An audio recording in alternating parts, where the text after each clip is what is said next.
আসসালামু আলাইকুম রহমতুল্লাহি ওয়া বারাকাতুহু। এবার আশা করি সকলে ভালো আছেন, ঠিক আছে। তো আজকে আপনাদেরকে দেখাবো বিকাশ থেকে কিভাবে 8 টাকা খরচে আপনারা ব্যাংক অ্যাকাউন্টে টাকা নেবেন, ঠিক আছে। তো চলুন শুরু করা যাক। তার আগে আপনারা অবশ্যই প্লে স্টোরে চলে যাবেন। প্লে স্টোরে যেয়ে বিকাশ অ্যাপটাকে চার্জ করে দিবেন। বিকাশ বিকাশ অ্যাপ। তো অবশ্যই বিকাশ অ্যাপটাকে এরকম আপডেট করে নেবেন, ঠিক আছে। যখন ওপেন যাবে তখন ওপেন আইকনে ক্লিক করে দিবেন।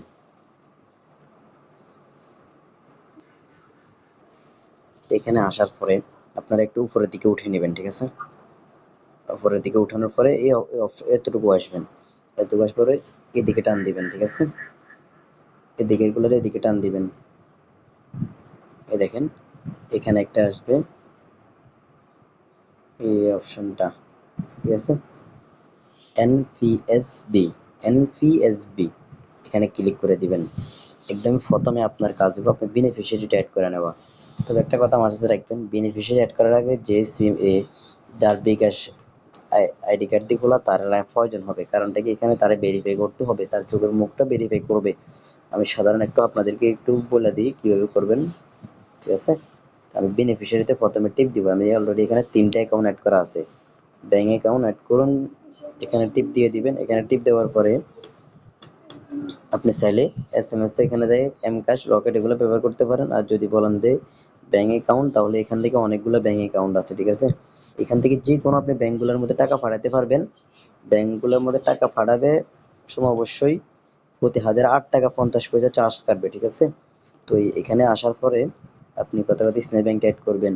আপনার চোখের ভেরিফাই করবেন। ভেরিফাই করার পরে আপনার সামনে এরকম একটা ইন্টারভিউ চলে যায়। আমি ভেরিফাই করে আবার দেখাইতেছি আপনাদেরকে। অলরেডি আমার ভেরিফাই হয়ে গেছে, ঠিক আছে। ভেরিফাই হয়ে যায়, একটু লোডিং এর যাচাই করুন আইকন, একটু লোডিং হয়ে যাচ্ছে।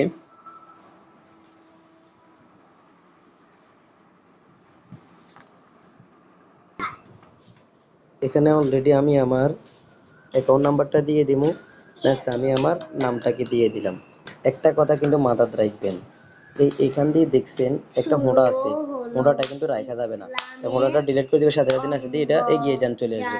আমি এগিয়ে যান আইকনে ক্লিক করে দিব, ঠিক আছে। আমি আমার পিনটাকে সাবমিট করে দিব। সাবমিট করে দিবেছে পিন কনফার্ম করুন টিপ দিবেন। আপনি এটা টিপে দেবেন, আপনার ব্যাংক অ্যাকাউন্টে অ্যাড হয়ে গেছে। দেখছেন অ্যাড হয়ে গেছে অলরেডি। এখন আমি আমার আবার এনপিএসবি তে চলে যাব। চলে যাওয়ার পরে ব্যাংক অ্যাকাউন্টে ক্লিক করব। আচ্ছা দেখেন আমার 14 যেটা এটা অ্যাড হয়ে গেছে, ঠিক আছে। এখানে দেখেন কথা কথা আমি 1000 টাকা দিই, 1000 টাকা, ঠিক আছে। আমার এখানে পর্যাপ্ত পরিমাণে ব্যালেন্স নাই কিন্তু, ঠিক আছে। আচ্ছা 500 টাকা দিয়ে দেখাই তাহলে বুঝতে পারবেন। 500 টাকা দিলে দেখতেছেন আমার কাছ থেকে আপনারা হিসাব করেন 4 টাকা 25 পয়সা, ঠিক আছে। তো এইভাবে আপনারা সকলে এটা পিন কনফার্ম করলে আমার টাকাটা আমার ব্যাংকে অলরেডি চলে যাবে, ঠিক আছে। তো আশা করি সকালে বুঝতে পারছেন। মোট হিসাব করলে এই ক্যালকুলেটরে যায় দেখি